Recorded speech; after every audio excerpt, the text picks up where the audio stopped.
over towards New Orleans. Still, Houston seeing some shower activity, especially there right along the Texas-Louisiana border, all areas where we're going to be seeing very impressive rainfall totals.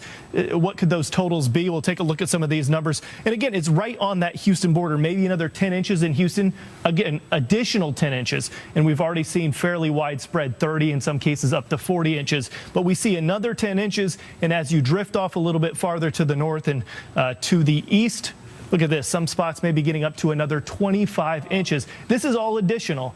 And as we know, there's already a lot of folks underwater. So we could be doubling our rainfall total still in some spots. All right. I know you and I are going to kind of go back and forth this hour. I want to check in on the dam situation because I know that they are releasing some of the pressure in Houston. So we'll talk about that coming up. Adam, thank you very much. All right. Let's go to Griff Jenkins, who is live at the Addicks Reservoir in Houston. Is it raining right now? Because as I'm looking at the map to my right, I would imagine it's about to get heavy again. Griff?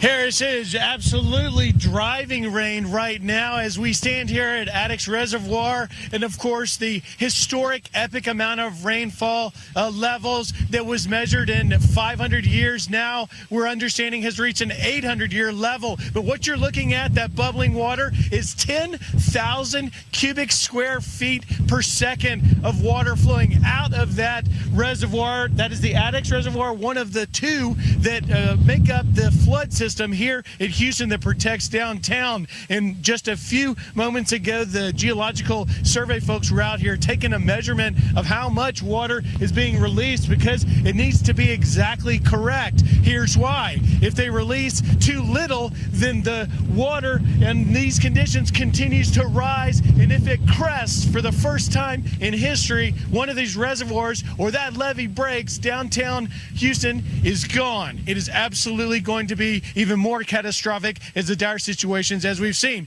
If they release too much, then as the water moves out, it will add entirely unnecessary water to existing flooding situations. We saw thousands of rescues today. We've had thousands more trying to take place now, but in these conditions, those volunteers can't take John boats out. Now, the Houston rescue guys, the Coast Guards can operate in this stuff, but it's definitely going to impede those efforts. But this is the story. That reservoir, this is a bad situation to have to target new areas that may be in the flow. This water, by the way, will flow southwest around downtown Houston into the Buffalo Bayou and other tributary systems to get down to the Houston Ship Channel to get it away from this city that is being besieged by these floodwaters. But the other thing that we aren't sure of is how much water is being added. We're told possibly as much as 15 inches or more in this latest storm as you're seeing come down. These conditions are such, Harris, that after this live shot, we're going to have to get out of here lest we should get stuck